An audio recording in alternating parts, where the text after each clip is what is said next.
দেখুন, শুরুতেই যে বিষয় রাখবো তা হলো দুর্নীতি। কেন বলছি একথা? কারণ দুর্নীতি নিয়ে প্রধানমন্ত্রীর আক্রমণের পাল্টা আক্রমণ মুখ্যমন্ত্রী শানালেন কি বলে না, প্রধানমন্ত্রীর পাশে কে বসেছিলেন তাকে দেখিয়ে একেবারে আক্রমণ সানিয়েছেন মুখ্যমন্ত্রী মমতা বন্দ্যোপাধ্যায়। কি বলেছেন তাও রাখবো আপনাদের সামনে। আর যখন এই চুরি দুর্নীতির প্রসঙ্গ উঠে এলো তখন চাকরি চুরির অভিযোগ তো সামনে আনতেই হবে, কেননা ইডি হেফাজতে সেই অভিযোগেই জীবন কৃষ্ণ একেবারে ছবি দেখিয়ে বিস্ফোরক দাবি করেছেন বিরোধী দলনেতা শুভেন্দু অধিকারী। পাল্টা পোস্ট তৃণমূলের, চাকরি চাই প্ল্যাকার্ড, বর্ধমানে মুখ্যমন্ত্রীর সভায় কাটলো তাল। বিরক্ত হলেন মুখ্যমন্ত্রী, কি বললেন সেটাও দেখাবো, কিন্তু তার আগে আজকের বিষয় পরপর আপনাদের সামনে। চোর গদ্দারদের নিয়ে মিটিং করে বাংলাকে চোর বলছেন, এভাবেই প্রধানমন্ত্রীকে আক্রমণ শানিয়েছেন মুখ্যমন্ত্রী।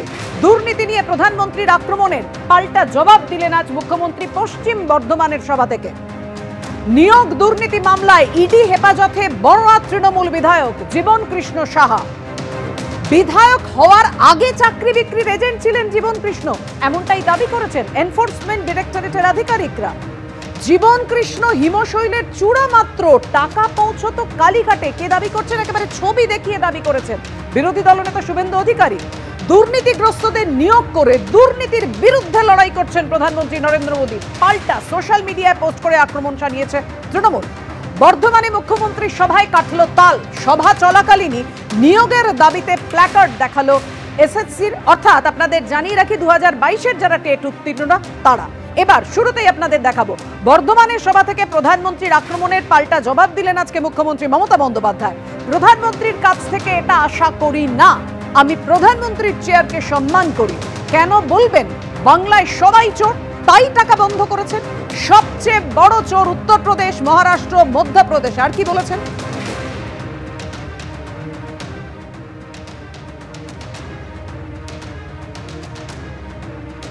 যারা শুধু বলে যায় পশ্চিমবাংলা, আমি এটা এক্সপেক্ট করি না প্রাইম মিনিস্টারের কাছ থেকে। আমি তার চেয়ারকে সম্মান করি, কিন্তু আমি যেমন তার চেয়ারকে সম্মান করি তারও উচিত আমাদের চেয়ারগুলোকে সম্মান করা। কেন বলবেন বাংলায় সব চোর তাই আমি টাকা বন্ধ করেছি? উত্তরপ্রদেশ সবচেয়ে বড় চোর, মহারাষ্ট্রের আপনার ডাবল ইঞ্জিন সবচেয়ে বড় চোর, বিহারের ডাবল ইঞ্জিন সবচেয়ে বড় চোর। আগে চোরদের দিকে তাকিয়ে দেখুন। বাংলাকে অসম্মান করার জন্য কটা টিম পাঠিয়েছিলেন চিফ সেক্রেটারি? 186টা টিম পাঠিয়েছিল। Can you imagine? কিছু প্রবলেম হয়েছিল, আমাদের কাছে প্রশ্ন করা হয়েছিল, সব প্রশ্নের উত্তর দেওয়া হয়েছে। সব প্রশ্নের উত্তর দেওয়ার পরে যদি কোনো স্টুডেন্টকে আপনারা 0 নাম্বার দেন, সেই স্টুডেন্ট কি মেনে নিতে পারবে? সব প্রশ্নের উত্তর দেওয়ার পরেও আপনারা নাম্বার কাটছেন আর বাংলাকে চোর বলছেন। চোরের গদ্দারদের নিয়ে আপনারা মিটিং করছেন আর আপনারা বাংলাকে চোর বলছেন। লজ্জা করে না?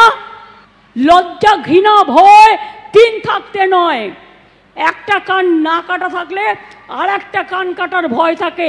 এদের দুটো কানই কাটা, তাই কান কাটার কোনো ভয় নেই। এই যে আপনি বারবার আসছেন ইলেকশনের আগে, ঠিক পরিযায়ী পাখির মতো। ইলেকশন আসলেই আপনারা রোজ আসেন। আমি চাই 365 দিনই আসুন। বিমান ফ্রি, হেলিকপ্টার ফ্রি, রাস্তা ফ্রি, খাবার ফ্রি, সবই তো পান ফ্রিতে। আমি কিন্তু সরকার থেকে 1 পয়সাও মাইনে নিই না, জেনে রাখো ভাই বোনেরা। বাংলা মায়ের সম্মানে আঘাত করলে আমার গায়ে আঘাত লাগে। আমাকে আপনারা যা ইচ্ছে গালি দিন, আমার বিরুদ্ধে অপপ্রচার করুন, কুৎসা করুন, চক্রান্ত করুন, আমি লড়ে নেব। আমার বুকের পাটা আছে, জেনে রাখুন। আমি একেবারে এই জায়গায় সরাসরি সজলদার কাছে যাব। সজলদা, চোর গদ্দারদের নিয়ে মিটিং করে আবার বাংলাকে চোর বলা হচ্ছে, তীব্র আক্রমণ শানালেন তো মুখ্যমন্ত্রী। দেখুন, আমি আপনাকে বলি, মমতা বন্দ্যোপাধ্যায়ের গদ্দারির থেকে মির্জাফরের গদ্দারিটা অনেক কম ছিল। মমতা বন্দ্যোপাধ্যায় বাংলার মানুষকে মা, মাটি, মানুষ স্লোগান দিয়ে ভুল বুঝিয়ে ক্ষমতায় এসেছিলেন। দুহাত তুলে বাংলার মানুষ তাকে আশীর্বাদ করেছিল। সরকারি কর্মচারীদের বলেছিল যে কেন্দ্রীয় স্তরে দিয়ে হবে, বন্ধ কলকারখানা খুলবে, স্কুল কলেজের উন্নয়ন হবে, রাস্তাঘাট পাল্টে যাবে, লন্ডনের মতন হয়ে যাবে, এই জাতীয় কথা বলে তিনি ক্ষমতায় এসেছিলেন। আর আজকে বাংলার মানুষের সাথে উনি কি করছেন সেটা আপনাদের প্রত্যেক চোখের সামনে পরিষ্কার আছে। প্রত্যেক বছর টেট পরীক্ষা হওয়ার বদলে এখন 26,000 ছেলে মেয়ের চাকরি চলে গেছে। আমি আপনাকে বলি, প্রধানমন্ত্রীর চেয়ারকে সম্মান করি। কি বলেছিলেন? কোমরে দড়ি বেঁধে ঘোরাবো, হাড্ডা নাড্ডা গাড্ডা চাড্ডা এই ধরনের কথা বলে সম্মান করেছিলেন। আপনি বলছেন যে এক্সপেক্ট করি না। আপনি কি এক্সপেক্ট করেন? আপনাকে ফুলচন্দন দিয়ে পুজো করা হবে? এটা তো প্রমাণিত চোর আপনারা। আজকে 100 দিনের কাজের দুর্নীতির জন্য 4টে জেলার বিরুদ্ধে জরিমানা হয়েছিল। সেই জরিমানা আপনারা নিঃশব্দে জমা করেছেন। এই জরিমানার টাকাটাও মমতা বন্দ্যোপাধ্যায় পৈতৃক সম্পত্তি থেকে আনেননি, আমাদের সম্পত্তি থেকে এনেছেন।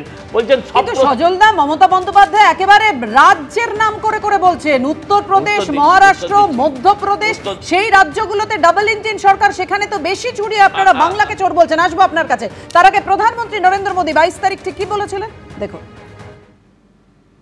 बंगाल में विकास कार्यों के सामने एक बहुत बड़ी चुनौती भी है। चुनौती ये, जो पैसा भारत सरकार दिल्ली से भेजती है वो पैसा आप लोगों पर खर्च नहीं होता। वो पैसा महिलाओं का जीवन आसान बनाने के लिए खर्च नहीं होता। वो पैसा टीएमसी काडर पर खर्च होता है। बंगाल में भी जनता तक सारी योजनाओं का लाभ पहुंचाने के लिए जरूरी है कि यहां पश्चिम बंगाल में भाजपा सरकार होनी चाहिए। জনগণের জন্যই তো সব, মানুষের জন্যই এত প্রকল্প সরকারের, কিন্তু দেবনারায়ণ দাস সেই প্রকল্পের টাকা না, সেই প্রকল্পের সুবিধাও মানুষ পাচ্ছে না। কেন না? টাকা চুরি হয়ে যাচ্ছে। অভিযোগ করছেন প্রধানমন্ত্রী, সেটা মারাত্মক অভিযোগ, যে তৃণমূলের ক্যাডাররা সেই টাকা চুরি করে নিচ্ছে। দেখো, রবীন্দ্রনাথ অরূপরতন নাটকে বসু সেন একটা উপাজও আছে, ফন্দি জিনিসটা খুব ভালো যদি তার মধ্যে নিজে আটকে না পড়া যায়। তা নিশ্চয়ই আজকে বন্ধ কোথায়? 100 দিনের বন্ধ, আবাস বন্ধ, গ্রামীণ রাস্তা বন্ধ, জলের টাকা বন্ধ, শিক্ষা সর্বশিক্ষা অভিযানের টাকা বন্ধ, তাছাড়া স্কুল কলেজের যেগুলো ইনফ্রাস্ট্রাকচার তার অর্ধেক টাকা তাও বন্ধ, স্বাস্থ্য আশাকর্মী ইত্যাদি এদের সম্পূর্ণ বন্ধ, বহু টাকা বন্ধ। আজকে সমস্ত হিসাব হয় না। প্রশ্ন হচ্ছে অন্তত আজকে যেগুলো এই 100 দিন আবাস এইগুলো সব থেকে বেশি দুর্নীতি হয় ওই ডবল ইঞ্জিনের সরকার। দেখা গেছে এই কার্ড বিলি, তার মানে জব কার্ড, সেখানে প্রায় 3 থেকে 4 কোটি জব কার্ড, কারণ সেখানে জনসংখ্যা অনেক, 3 থেকে 4 কোটি জব কার্ড বাতিল হয়েছে 2014 থেকে। যদি আমরা শুরু করি একবার পরিষ্কার বলতে গেলে সময় লাগবে, অথচ সেখানে টাকা বন্ধ হয় না।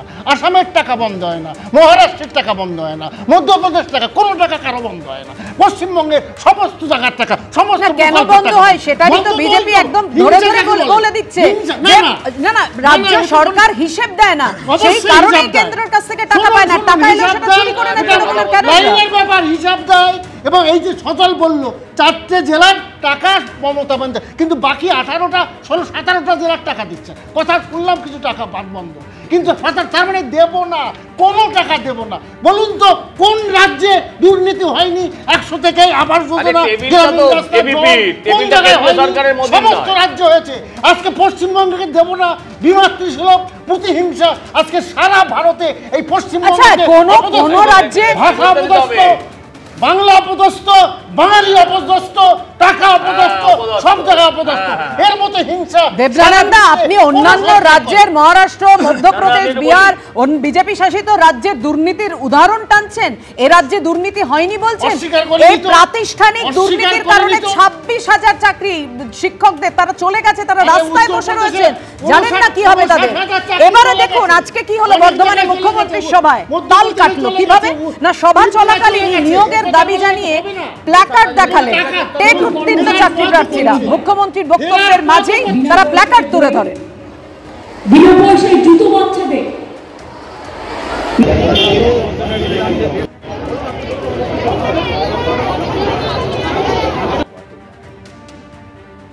ছবিগুলো পরে তুলতে পারেন তো, আগেও তো এসেছিলেন আপনারা, আগে তুলতে পারতেন। প্লিজ দয়া করে আমাকে মিটিংটা চালাতে দিন।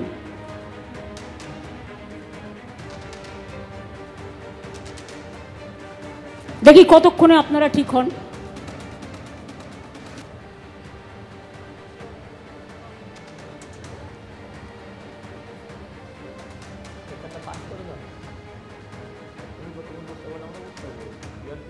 মাননীয় মুখ্যমন্ত্রী আমাদের বার্তা দিন যে 2022 ডেটের নোটিফিকেশন দেওয়ার জন্য আমরা বার্তা চেয়েছি। তোমরা কি 22 সালে পাস করেছিলে? হ্যাঁ স্যার। কোথায় বাড়ি তোমাদের? আমাদের এই পূর্ব বর্ধমান জেলাতেই বাড়ি। কোথায় কোথায়?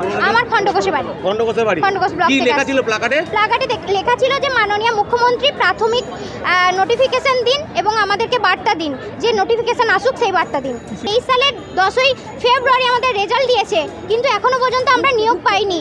এক্ষেত্রে আমরা ওই জন্যই মাননীয় মুখ্যমন্ত্রীর কাছে এসেছিলাম।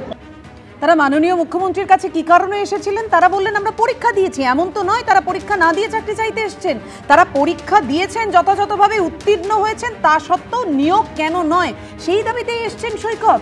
একদমই, আমি বলছি দুটো সরকার, এই দুটো রাজনৈতিক দল নিজেদের মধ্যে যাত্রাপালা চালাচ্ছেন। যাত্রায় যেমন ভিলেন আর নায়ক সারাদিন রিহার্সালের আগে এক বিড়িতে সুখ টান দেয় আর পর্দার সামনে একে অপরের বিরুদ্ধে অভিনয় করে, এই যাত্রাপালা চলছে। দুটোই চোর, দুটোই গদ্দারি করেছে। এই রাজ্যের মাটিতে আরএসএস এর দয়াতে তৃণমূল তৈরি হয়েছে, বিজেপির পয়সায় তৃণমূল তৈরি হয়েছে। 11-16 নির্বাচন আরএসএস এর দয়াতে আরএসএস এর দুর্গা ক্ষমতায় আছে। এত তাড়াতাড়ি ভুলে গেলে গদ্দারি করলে চলবে? আসলে ইস্ট জর্জিয়া সার্টিফিকেট যেমন ভুয়ো, ঠিক যেমন প্রধানমন্ত্রীর সার্টিফিকেট শিক্ষাগত যোগ্যতা জানতে চাওয়া অন্যায়, ঠিক তেমনভাবে মমতার বিরোধিতা করা মানে বাংলার বিরোধিতা নয়। এইটা বুঝতে হবে। এই রাজ্যে চুরি হয়েছে, লুট হয়েছে, এটা সবাই জানে। কিন্তু মমতা বন্দ্যোপাধ্যায় নির্বাচনের আগে এটাকে তৃণমূলের ভোট ব্যাংক, নিজের চেয়ার বাঁচানোর ভোট ব্যাংকের সেন্টিমেন্টে নিয়ে যেতে চাইছেন। যে মেয়েগুলো আজকে এই প্ল্যাকার্ড নিয়ে দাঁড়িয়েছিল তারা তো বাংলার মেয়ে, তারাও তো বাংলার সেন্টিমেন্ট, তারাই তো বাংলার মাথা উঁচু করে সম্মান, যোগ্যতা, শিক্ষা সমাজের মেরুদণ্ড। আজকে তাদেরকে রাস্তায় বসিয়েছেন। কালীঘাটের কাকুর কণ্ঠস্বর 1.5 বছরের বিজেপি সরকার একবারও চাপ দিতে পারে না। মোদী অমিত শাহ বারে বারে আসেন। আসলে পাপিয়াদি পাড়ায় পাড়ায় যেমন খুঁটি পোতা দেখলে বোঝা যায় দুর্গাপুজো আসছে, ভোট এলে বোঝা যায় যে ইডি সিবিআই আসছে মানে ভোট আসছে। এই রাজ্যে কতদিন এইসব চলবে? পিসি ভাই কতদিন জেলের বাইরে থাকবে? তৃণমূল বিজেপি গোটা গেম খেলছে। আর মাঝখানে সিবিআই আদালতে হলফনামা দিয়ে জানিয়ে দিয়েছে যে শিক্ষা দুর্নীতির মাথায় কে? পার্থ চট্টোপাধ্যায়, পিসি ভাই নয়, সেফজনে রয়েছে। আর দিদিমণিও রিটার্ন দিয়ে দিয়েছেন। বিহারে যে যাত্রা চলছে, ইন্ডিয়া জোটের সব দল উপস্থিত থাকবে, পিসি ভাইপো যাবে না সেখানে। এই যেমন জেপিসি নিয়ে ভেতরে আলোচনা হবে, এই যে সংশোধনী বিল এনেছে বিজেপি, তার সেখানে আলোচনায় তৃণমূল অংশগ্রহণ করবে না। অতএব বার্তা খুব পরিষ্কার, তৃণমূল বিজেপি বাইনারি তৈরি করো, ওকে কাউকে কেউ ডিস্টার্ব করবে না। আবার সেই সৈকত সেটিং এর প্রশ্ন তুললেন, কিন্তু এই সেটিং, এই রাজনৈতিক আক্রমণ, পাল্টা আক্রমণ, তার মাঝে কারা? সাধারণ মানুষ। তাদের জন্যই তো এই প্রকল্প, তাদের জন্যই তো এই চাকরি, তাদেরই তো দাবি। সেই দাবিগুলো কোথাও এর মধ্যে চাপা পড়ে যাচ্ছে না তো। এসএসসি গ্রুপ সি মামলায় 5 জনের কণ্ঠস্বরের নমুনা সংগ্রহ করলেন সিবিআইয়ের আধিকারিকরা। ভিডিওর কণ্ঠস্বরের সঙ্গে মেলানে পাঠাতে হবে ফরেন্সিকের জন্য। সুবীরেশ ভট্টাচার্য, পঙ্কজ বনসাল, পর্ণা বসু, সমরজিৎ আচার্য সহ 5 জনের কণ্ঠস্বরের নমুনা নেওয়া হলো। আমি এখানেই শীর্ষেন্দুদার কাছে আসবো। শীর্ষেন্দুদা, এবার তদন্ত কোন পথে এগোবে? কেন এই প্রশ্নটা করছি? কারণ তদন্ত নিয়ে, সিবিআইয়ের তদন্ত নিয়ে বারবার প্রশ্নচিহ্ন সামনে আসছে। পার্থ চট্টোপাধ্যায় তিনি সিবিআইয়ের একটি মামলায় জামিন পেয়ে গেছেন, জীবনকৃষ্ণ সাহা তিনি পর্যন্ত জামিন পেয়ে গেছেন সিবিআইয়ের মামলায়, যদিও ইডি তাকে পরে গ্রেফতার করেছে, আমরা দেখেছি কালকে কি নাটক। মানিক ভট্টাচার্য তিনিও বাইরে। সিবিআই তথ্য প্রমাণ দিতে পারছে না বলেই তো জামিন হয়ে যাচ্ছে। প্রধানমন্ত্রীর দপ্তরের অধীনস্থ সিবিআই এত বড় অন্যায় যারা করেছে তাদের কয়েকজনকে গ্রেফতার করুক শিক্ষা দুর্নীতি নিয়ে। মাসের পর মাস তদন্ত চলছে, কেন এখনো পর্যন্ত চাল আর কাকর আলাদা করা গেল না? রাজ্যের প্রতিটি ধাপে শুধু যে দুর্নীতি হয়েছে তা নয়, তার জেরে সমাজ ব্যবস্থায় ঘুণ ধরে গেছে। আজকে কলকাতা হাইকোর্ট এবং সুপ্রিম কোর্ট বারবার সিবিআই এবং ইডিকে বলেছে যে যেমন সঠিক নিরপেক্ষ যেমন তদন্ত করতে হবে, তেমনি ত্বরান্বিত করতে হবে, খুব দ্রুত করতে হবে। প্রভাবশালী হাত থাকলেও মাথাকে ধরতে হবে। আসলে যে জায়গায় দেখতে হবে যে শিক্ষকরা হচ্ছে সমাজের মেরুদণ্ড, আর সেই মেরুদণ্ডে দুর্নীতি করেছেন এই রাজ্য সরকার, প্রাতিষ্ঠানিক চুরি করেছেন। শুধু এসএসসি না, 2014 সালে টেট ফেল করে চাকরি করছেন এখনো পর্যন্ত। আমি তার মামলা করেছিলাম, সে জায়গায় 2016, তারপরেও এখন ওনারা প্ল্যাকার্ড দেখাচ্ছেন যে আমাদের চাকরি চাই। সত্যিই তো তাই। পড়াশোনা করা কি অন্যায়? বাবা মা কষ্ট করে পড়াশোনা শেখান, সেই ছেলেমেয়েরা কষ্ট করে পড়াশোনা শেখে, তারপরে হোয়াট নেক্সট? তারপরে চাকরি পায় না, কিসের জন্যে? আজকে দিনের পর দিন তারা পরীক্ষা দেবে আর তাদের রেজাল্ট বার করবেন না। এটা কি ধরনের সমাজ তৈরি হয়েছে? এটা কি ধরনের শিক্ষা ব্যবস্থা? সেই শিক্ষা ব্যবস্থায় মুখ্যমন্ত্রী তথা শিক্ষামন্ত্রীকে দেখতে হবে যে কেন, কিসের জন্য এই সবগুলো হচ্ছে। আপনারা জানেন ইডি হেফাজতে জীবন কৃষ্ণ সাহা, কিন্তু তৃণমূল বিধায়কের আরও কীর্তি ফাঁস। একের পর এক তথ্য সামনে আসছে। বিধায়ক হওয়ার আগে চাকরি বিক্রির এজেন্টের কাজ করতেন জীবন কৃষ্ণ সাহা। নিয়োগ দুর্নীতি মামলায় চাঞ্চল্যকর দাবি ইডির। কথা বলবো, আমাদের সঙ্গে রয়েছেন আমাদের প্রতিনিধি প্রকাশ সিনহা। প্রকাশ, সিবিআই আগেই জানিয়েছিল যে কিভাবে চাকরি যাদের তিনি একের পর এক টাকা তুলতেন এই জীবন কৃষ্ণ সাহা চাকরি দেওয়ার নাম করে। এবার ইডি কি তথ্য সামনে আসছে? দেখো, তুমি জানো, তোমার যদি মনে থাকে, সিবিআই এর চার্জশিটে একাধিক তথ্য সিবিআই তরফে পেশ করা হয়েছিল। যারা চাকরি পেয়েছিল তার মোবাইল ফোন থেকে যে লিস্ট পাওয়া গেছিল তার যাবতীয় তথ্য চার্জশিটে পেশ করেছিলেন তারা। মূলত ইডি মানি লন্ডারিং অর্থাৎ টাকা কিভাবে লেনদেন হয়েছে, টাকা আলটিমেটলি কোথায় পৌঁছে গেল সেই তদন্ত করছে। 6 দিনের ইডি হেফাজত আজকে প্রথম দিন ছিল। দফায় দফায় তাকে জিজ্ঞাসাবাদ করা হয়েছে এবং তোমাকে বলে দিই, ইডি তরফে যেটা দাবি করা হচ্ছে, তদন্ত করতে গিয়ে তারা জানতে পেরেছেন যে বিধায়ক হওয়ার আগে জীবন কৃষ্ণ সাহা নিজেই এজেন্ট ছিলেন। অর্থাৎ একটা র্যাকেট, বেআইনিভাবে চাকরি বিক্রি করার র্যাকেট, সেই র্যাকেটে তিনি এজেন্ট হিসেবে কাজ করতেন এবং বিধায়ক হওয়ার পর তিনি সেই কাজ নিজে করতেন না। 10 থেকে 12 জনের একটি টিম বানানো হয়েছিল, এজেন্টদের টিম, এবং তাদের নির্দেশ দিয়ে তিনি সেই কাজ করাতেন। পাশাপাশি যেটা ইডির তরফে দাবি করা হচ্ছে, তুমি জানো আগেই যে দাবি ইডির তরফে করা হয়েছে যে ব্যাংকের মাধ্যমে অর্থাৎ ব্যাংক ট্রানজ্যাকশনের মাধ্যমে ঘুষের টাকা একটা ব্যাংক থেকে আর একটা ব্যাংকে পৌঁছে গেছিল জীবন কৃষ্ণ সাহা এবং তার স্ত্রীর অ্যাকাউন্টে। এবার যেটা ইডির তরফে দাবি করা হচ্ছে যে 50 লক্ষ নগদ টাকা ক্যাশ ট্রানজ্যাকশন 2019 থেকে 2021 অর্থাৎ এই 3 বছরে নগদ 50 লক্ষ টাকা ব্যাংকে জমা পড়েছে। কখনো 1 লক্ষ টাকা, কখনো 50,000 টাকা, এইভাবে করে ধাপে ধাপে জমা পড়েছে। তাকে যখন প্রশ্ন করা হয় যে এই টাকা কোথায় থেকে আসলো, সঠিক তথ্য কিন্তু জীবন কৃষ্ণ সাহা দিতে পারছেন না, ইডি আধিকারিকরা দাবি করছেন। অর্থাৎ ইডি আধিকারিকরা মনে করছেন এই 50 লক্ষ টাকাই কিন্তু সেই নিয়োগ দুর্নীতির টাকা, চাকরি বিক্রি করে যে টাকা এসেছিল সেটাই কিন্তু ব্যাংকে জমা পড়েছে জীবন কৃষ্ণ সাহার এবং তার স্ত্রীর অ্যাকাউন্টে। পাশাপাশি তোমাকে বলে দিই, একদমই ধন্যবাদ তোমায় প্রকাশ। অবশ্যই এরপর আপডেটের দিকে আমাদের নজর থাকবে। সজলদা, তাহলে কি গতকাল যে ঘটনা আমরা দেখেছিলাম, এই দুটো মোবাইল তিনি ফেলে দিলেন নর্দমায় এই তথ্য লুকোনোর জন্য, তাই কি তিনি ইডি হাতে ধরা পড়ার আগে পালিয়ে যেতে চেয়েছিলেন পেছনের দরজা দিয়ে, যাতে এই তথ্য সামনে না আসে? বিধায়ক হওয়ার আগে চাকরি বিক্রির এজেন্ট, আর তিনিই কিনা হলেন 2021 সালে বিধায়ক। চাকরি চুরির এজেন্টদের আবার এজেন্ট আছে বিভিন্ন চ্যানেলে, বুঝলেন? আমি আপনাকে বলি, আপনি ভাবুন, একে যখন মানে যখনই এর বাড়িতে ইডি সিবিআই আছে তখনই মোবাইল চুরে ফেলে দেয়। আমি বলছি এ তো হলো পুকুর পাড়ে পাঁচিল টপকাতে গিয়ে পড়েছে। আমি বলছি খুব সাবধান থাকতে হবে। এরপর যদি কালীঘাটের টালির নালায় কখনো ইডি সিবিআই রেড করতে যায়, না দেখুন, বিধায়ক হওয়ার আগে তিনি চাকরি বিক্রির এজেন্ট ছিলেন, বিধায়ক হওয়ার পর যেভাবে পুরো জালটা ছড়ালেন, অর্থাৎ একেবারে সরকারি শিলমোহর পড়ে গেল কোট অ্যান্ড কোট। এই জালের একদম মাথাটা যে কালীঘাটের টালির নালার পাশে যখন ইডি বা সিবিআই এ রেড হবে, তখন কিন্তু আগে থেকে ভালো করে লাইভ বোট, পাঁচিলের ওপর লোকজন দিয়ে অন্তত যিনি ঝাঁপিয়ে পড়বেন তাকে রক্ষা করতে হবে। আমি আপনাকে একটা কথা বলি যে এরা কখনো, এই দেবনারায়ণ সরকার বলুন আর মমতার সরকার বলুন, এরা কখনো কোনোদিন সত্যি কথা বলেনি। মিথ্যে কথাটাকে চিৎকার করে এরা আসল যে ইস্যু সেখান থেকে মানুষকে ডাইভার্ট করে দিয়ে দিতে চায়। আমি বলছি এই চাকরি চুরিতে পশ্চিমবঙ্গের 26,000 ছেলেমেয়ের চাকরি চলে গিয়েছে। এরা আজকে বাঙালি আমাকে চোর বলল কেন? আরে চোরকে তো চোরই বলবে। যে অপমানের ধুয়ো তুলছে, যে বাঙালির অপমান হচ্ছে, আমি বলছি আপনারা আমাকে বলুন তো, এই 26,000 ছেলে মেয়ে কি বাঙালি ছিল না? আপনি আমাকে বলুন না। এরা এখনো নির্লজ্জভাবে একজন বিধায়ক পাঁচিল টপকাতে গিয়ে নিজেই প্রায় টপকে যাওয়ার জোগাড়, সে কাদা মেখে তার একদম মানে ওই লেজে গোবরে অবস্থা। কেন পালাবে? সে যদি চোর না হয়ে থাকে মোবাইল কেন চুরবে? আর আমার প্রশ্ন হচ্ছে মোবাইলের ভেতরে কি ছিল? মোবাইল দেখুন, যা ব্যাংকে ফেলেছে সে তো ব্যাংকে আছে, সে তো লুকোতে পারবে না। মোবাইলের ভেতরে কোন SMS, কোন হোয়াটসঅ্যাপ, কোন ট্রানজ্যাকশনের হিসেব নিকেশ রাখা ছিল যে আগেই মোবাইল ফোনটাকে চুরে ফেলে দিতে হলো? কারণ এই মোবাইল ফোনের ভেতরেই ওর আঁকা, যাদের কাছে ও টাকা পাঠিয়েছে সেই সমস্ত কিছুর হিসেব ছিল এবং আছে এবং ভবিষ্যতে বেরোবে। আমরা শুধু এটাও বলবো, এই যে এর গলার স্তর, ওর কণ্ঠস্বর না গিয়ে তদন্তকারী সংস্থা তো মোবাইল বাজেয়াপ্ত করেছিল, তাহলে এটা পুরোটাই বিরোধীদের নাটক, এমনটাই তো তৃণমূল বলছে। সেই কারণে আমি একটু দেবনারায়ণদার বক্তব্য নেব। দেবনারায়ণদা, বড়ার বিধায়ক হওয়ার পর চাকরি বিক্রির গোটা নেটওয়ার্কটা তৈরি করেছিলেন এই জীবনকৃষ্ণ সাহা 10-12 জনকে নিয়ে, এবং আপনি দেখুন, আপনি ভালো করে ভেবে দেখুন, তার আগে তিনি এজেন্ট ছিলেন, এবং জীবনকৃষ্ণ তার স্ত্রীর অ্যাকাউন্টে এই যে কিভাবে 50 লক্ষ টাকা এলো, ধাপে ধাপে জমা পড়লো, কোনো সদুত্তর কিন্তু তিনি দিতে পারেননি। এবার আপনাদের সামনে জীবনকৃষ্ণ স্যার এজেন্ট। দেবনারায়ণদা, না আমার প্রশ্ন হচ্ছে 2 বছর আগেই একই কথা শুনেছি, কোথায় ফেলে দিয়েছিলেন, প্রায় 50-60 ঘন্টা পরে সেই ফোনগুলো পেয়েছিলেন। আচ্ছা, সেই ফোনগুলো দেখে কিছু পাইনি, এখন নতুন করে পাচ্ছে, এটা হচ্ছেটা কি? এটা কি ইলেকশনের আগে আবার সেই একই জিনিস, একই গান 2 বছর আগে আমরা শুনেছি? 2023-এ যখন আটক হয়েছিল তা নিয়ে বহু কেচ্ছা কাহিনী আমরা শুনেছি, তখন ছিল, আবার 2 বছর পরে একই গান। এর মানেটা কি? তাকে কেন আটকে রাখা যাচ্ছে? তাকে 1 বছর পরে ছাড়ে দিলেন, আবার ধরা হচ্ছে ইলেকশন সামনে, আবার এটা কি হচ্ছে? একই গান গাওয়া হচ্ছে, এ তো প্রতিহিংসা। কোথায় গিয়ে ধরবে?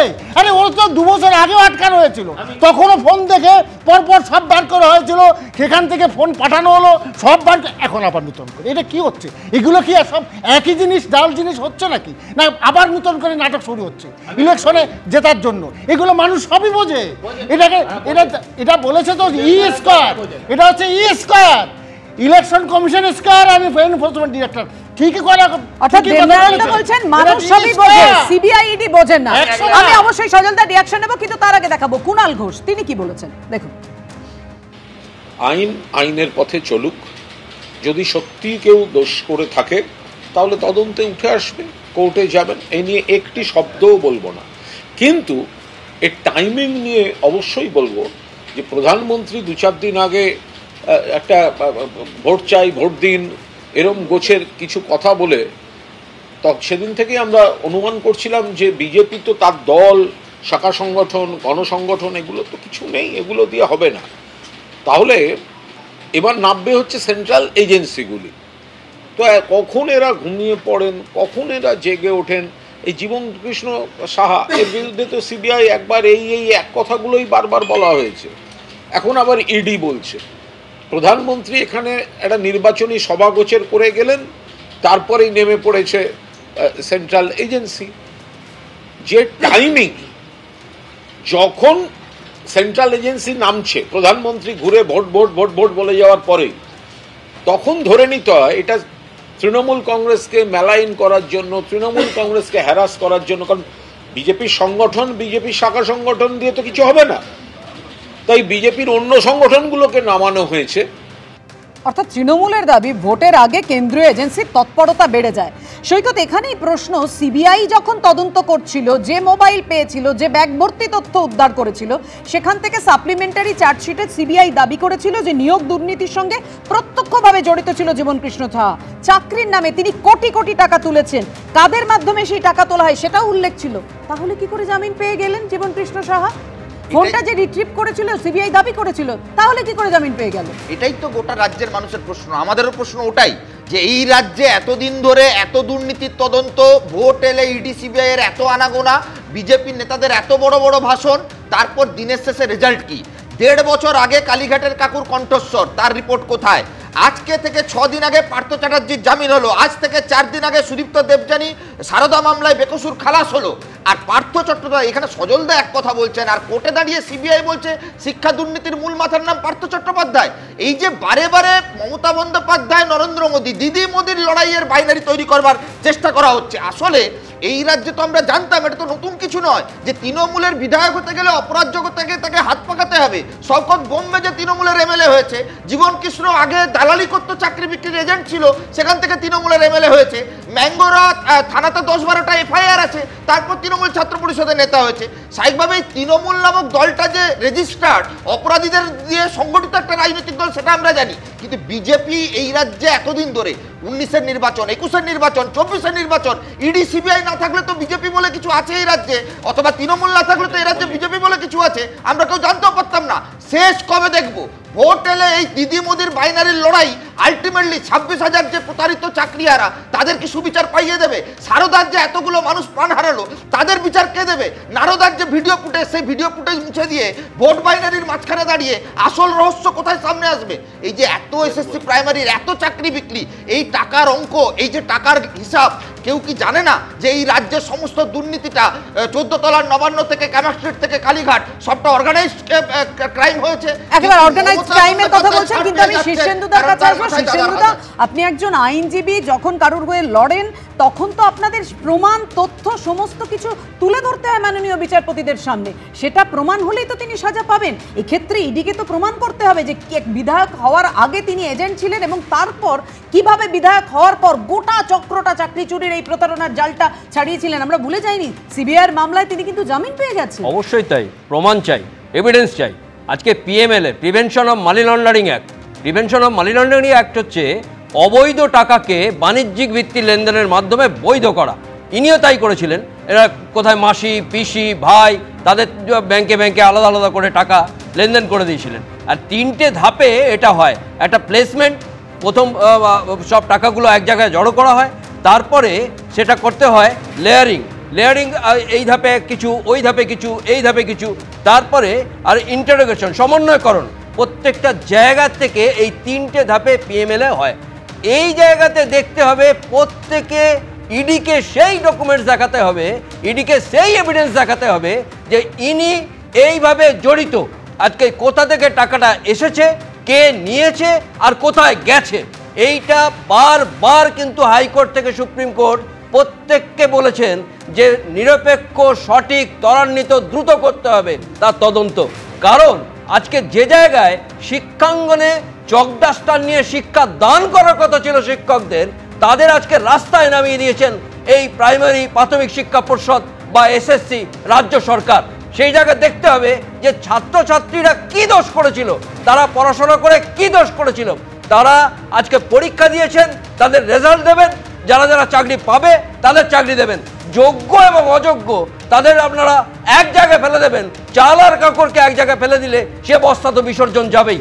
কারণ দেখতে হবে যে চাল কাপড়কে আলাদা করবেন না কেন, তারা পরীক্ষা দিয়েছিল, তারা নিজেদের কোয়ালিফিকেশনে তারা পরীক্ষা চাকরি পাবে। মনে পড়ে যাচ্ছে গত সুপ্রিম কোর্টের তৎকালীন প্রধান বিচারপতি ডিওয়াই চন্দ্রচূড় এই প্রসঙ্গেই, মানে এই মামলাতেই বলেছিলেন যে দেখে মনে হচ্ছে সিস্টেমিক ফ্রড, যার কারণে এতজনের চাকরি গেল, যে ফ্রডের কারণে তাদেরকে পথে বসতে হয়েছে। দেখুন, এই ইডি হেফাজতে জীবনকৃষ্ণ সাহা ছবি দেখিয়ে আজকে শুভেন্দু অধিকারী, রাজ্যের বিরোধী দলনেতা, তিনি বিস্ফোরক অভিযোগ করিয়েছেন। শুভেন্দু অধিকারীর নিশানায় অভিষেক বন্দ্যোপাধ্যায়। কে কত টাকা তুলেছে, কোথায় গেছে, ছবিতে সব স্পষ্ট। আর কি বললেন শুভেন্দু অধিকারী, রাখবো আপনাদের সামনে। এটা তো তাড়াতাড়ি কাঁচা ছবি, 12ই আগস্টের, পুরনো ছবি নয়। জীবন মাল তুলেছে, মালটা তো নিজে রেখেছে কিছুটা, মূল মালটা তো গেছে কোথায়, তো ছবি বলছে। সমঝদার কা তো ইশারাই কাফি হ্যায়, ছবি কথা বলে। পুরো ব্যবস্থাটাই দুর্নীতিগ্রস্ত। মুখ্যমন্ত্রী এই দুর্নীতিতে নেতৃত্ব দিয়েছেন। এই টাকার বড় অংশ ভাইপোর কাছে গেছে।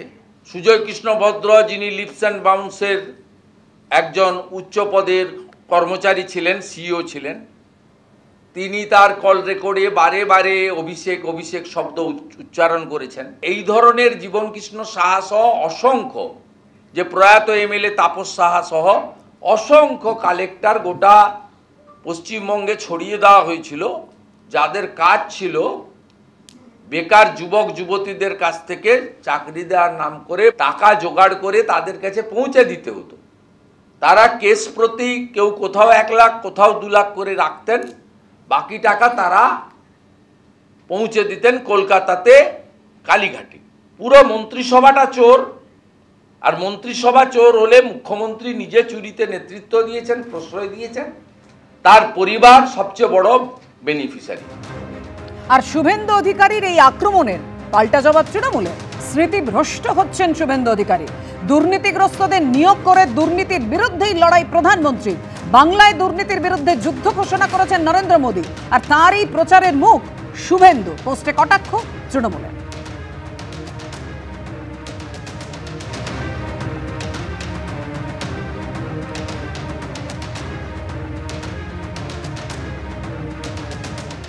ইডি হেফাজতে জীবন কৃষ্ণ ছবি দেখিয়ে বিস্ফোরক অভিযোগ করেছেন শুভেন্দু অধিকারী। আমি এখানেই দেবনারায়ণদার কাছে আসব। দেবনারায়ণদার কবির লেখায় ছিল তুমি কি কেবলই ছবি। আজকে ছবি দেখিয়ে শুভেন্দু অধিকারী একেবারে বলে দিচ্ছেন যে ছবিতেই স্পষ্ট কে কত টাকা তুলেছে, কোথায় গেছে। জীবন কৃষ্ণরা হিমশৈলের চূড়া মাত্র। নজরুলের মানুষ কবিতায় হায় রে ভজনালয় তোমার মিনারে চড়িয়া ভণ্ড গায়ে হাঁটতের জয়, যে বলছে তো ভণ্ড, তার জায়গায় পূর্ব মেদিনীপুর সব থেকে বেশি দুর্নীতি হয়েছে। কোথায় গেছে? তিনি কে বলছেন?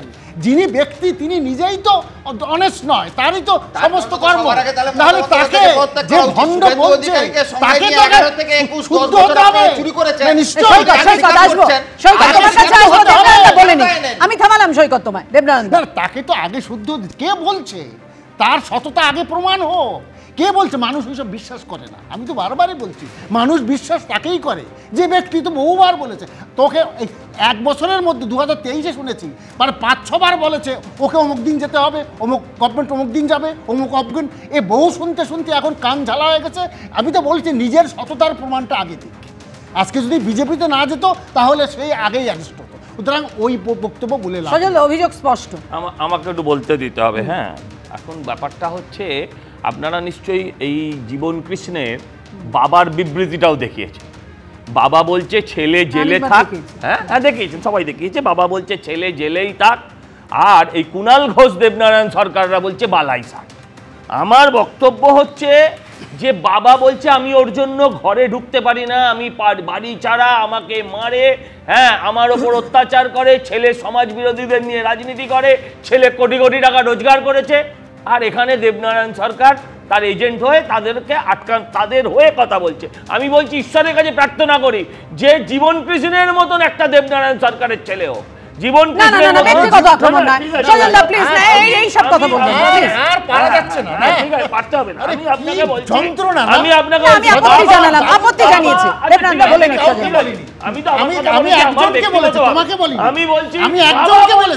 এরকম সন্তান যেন জন্ম না হয়। বাবা তো আর ভণ্ড নয়। আমি বলছি আর ভণ্ড যাকে বলছেন সে যাতে দল না ছাড়ে, ভাইপো পিসি গিয়ে পায়ে ধরেছিল, ভুলে গেছেন সে কথা। ভাইপো গিয়ে পায়ে ধরেছিল যাতে দল না ছাড়ে। আজকে দল ছেড়েছে বলে ভণ্ড, দলে থাকলে সাধু। আমি আপনাকে বলছি সৈকতরা জামিন তৃণমূল বলছে যে যখন তৃণমূলে ছিল তখন শুভেন্দু অধিকারী বলেননি, বিজেপিতে যাওয়ার পর এখন এইসব আক্রমণ শোনা যাচ্ছে। আবার দেবনারায়ণদার পক্ষ নিয়েছেন। আমি আপনার সময় বলেছি আপনি তো দেবনারায়ণদার কথা বলছেন। আমি বলছি সৈকতরা বলছে যে জামিন, গ্রেপ্তার, বিভিন্ন বিষয় নিয়ে কথা বলছে। যারা মমতা বন্দ্যোপাধ্যায়ের বিরুদ্ধে হ্যাঁ একটা এফআইআর করেনি 30-35 বছরে, তারা এই জামিন, এফআইআর, গ্রেপ্তার, কণ্ঠস্বর এসব দিয়ে কোনো কথা বলার অধিকারী নয়। আমি বলছি যে আপনি আমাকে বলুন তো, কুণাল ঘোষ বলছেন তৃণমূলকে মেলাইন করতে নেমেছে। আমি বলছি কুণাল ঘোষের থেকে বেশি তৃণমূলকে আর পৃথিবীতে কেউ মেলাইন করতে পারবে না। কারণ ডাকাত রানী শব্দটার উৎপত্তি কুণাল ঘোষের মুখ থেকে। কারণ এই ব্যক্তি বলেছিলেন যে সবচেয়ে হাইয়েস্ট বেনিফিশিয়ারির নাম মমতা ব্যানার্জি। আমি আপনাদেরকে বলি একটাই কথা, দেখুন এই জীবন কৃষ্ণদের এই যে জামিন পেলেই লোকে রাগ করে, পাড়ার ছিচকে চোর জামিন পেয়ে আবার পাড়ায় ফিরে আসে, লোকে এত কথা বলে না। তার কারণটা কি? তার কারণ এদেরকে আমরা সমাজে দেখতে চাই না, আর কোনো কারণ নেই। জামিন পাওয়া স্বাভাবিক বিষয়, কিন্তু এবার ওরা জেল খেটে ফিরবে এটাই আশা রাখি। আমরা চাই আসল নাটের গুরু যার কাছে টাকাটা যেত তাকে গ্রেপ্তার করা হোক। 11-এর আগে বামফ্রন্টের সরকার ছিল, প্রতি বছর দুর্গাপুজো, ঈদ মহরমের মতন এসএসসি প্রাইমারি হতো, চাকরি বিক্রি হতো না। মমতা বন্দ্যোপাধ্যায় চুরিটা 11-র পর 14-র পর দাদার হাত দিদির মাথায়, তার জন্যই কেউ জেলের ভাত খাচ্ছে না। অতএব যারা সেটিং করে এই চোরেদেরকে আড়াল করছে তাদের এই রাজ্যে রাজনীতিতে ভোট চাওয়ার কোনো নৈতিক অধিকার নেই। এক, দুই হচ্ছে এই যে ছবি অনেক কথা বলে, একদম তো ছবি অনেক কথা বলে। ঠিক যেমন মমতা বন্দ্যোপাধ্যায় থেকে কিষেনজির ছবি রয়েছে, ঠিক যেমন মমতা বন্দ্যোপাধ্যায়ের সঙ্গে সারদা সুদীপ্ত সেনের ছবি রয়েছে, ঠিক তেমনভাবে অভিষেক বন্দ্যোপাধ্যায়, শুভেন্দু অধিকারী, মমতা বন্দ্যোপাধ্যায়েরও ছবি রয়েছে। 11 থেকে 21, 10 বছর এই বিরোধী দলনেতা বিজেপির মাথা আর তৃণমূলের মুখ্যমন্ত্রী হাতে হাত ধরে এসো, দুই ভাই পিসি ভাইপো মিলে করি চুরি। এই চুরির সিন্ডিকেট গোটা রাজ্যটাকে রসাতলে পাঠিয়েছে। আর আজকের দিনে বিজেপির এখন একটাই রিংটোন, চোর চোর বলে ধরবো করেও ধরা যাচ্ছে না। এই রাজ্যে পিসি ভাইপোকে ধরবো বলে এই রাজ্যের রাজনীতির বাইনারি করা যায়, অথচ মাথাকে ধরা যায় না। 100 দিনের কাজের টাকা আমি আটকাইনি। 21 জুলাই একটা এফআইআর করেছিলে কেন বলে দাও না, আর তো কিছু বলছি। 21 জুলাইয়ের বিধানসভা ভাঙার পর একটা এফআইআর করেছিলে। 21 জুলাইয়ের এফআইআর তো পরে সিঙ্গুরনন্দী গ্রামে যখন এফআইআর করেছিল তখন পুলিশ দিয়ে প্রোটেকশন দিয়েছিল। চল 1 মিনিট, আমি বলছি 100 দিনের কাজের টাকা আটকে রয়েছে, রেগার কাজ চালু হচ্ছে না, জব কার্ডের টাকা লুট হচ্ছে, 26,000 চাকরিহারারা তারা রাস্তায় বসে রয়েছে, মিড ডে মিল আশা ওয়ার্কার কর্মীরা আজকে মিছিল করেছে, গতকাল ধনিয়াখালীতে পঞ্চায়েত অফিসে তৃণমূলের গুন্ডারা পঞ্চায়েত অফিস দখল করে আমাদের কর্মীদের মারছে, ছাত্ররা কলেজ গেটের বাইরে ছাত্র ভোট চাইছে, জয়েন্ট পরীক্ষার্থীদের ভর্তির ক্ষেত্রে গন্ডগোল পাওয়া যাচ্ছে, গোটা দেশে নিটের ভয়াবহ কেলেঙ্কারি অভিযোগ আছে। এই সব প্রশ্নটা যে এই রাজনৈতিক পর্যায়ের মধ্যে আসল ভুক্তভোগী কারা? চাকরি প্রার্থীরা, চাকরি হারারা? শিশেন্দুদা, চাকরি প্রার্থীরা যারা যোগ্য, যারা পড়াশোনা করছে কষ্ট করে, তারা কেন টাকা দিয়ে চাকরি পাবে? আর যারা অযোগ্য তারা চাকরি পাচ্ছে সেই টাকা দিয়ে। আজকে যোগ্য ব্যক্তিরা তারা কি অসুবিধা করেছিল? ক্ষুধাতুর শিশু চায় না স্বরাজ, চাই দুটো ভাত একটু নুন, বেলা বয়ে যায় খায় নিকো বাছা, কচি পেটে তার জলে আগুন। যার যায় সে একমাত্র বোঝে, যে পড়াশোনা করে চাকরি তার চলে গেল তাই সে একমাত্র বুঝবে যে চাকরিটা চলে গেল, সে আর কিছু পাচ্ছে না। কেন? সে কি দোষ করেছে? যার পড়াশোনা করা কি অন্যায় নাকি? বাংলা কেন এরকম হবে?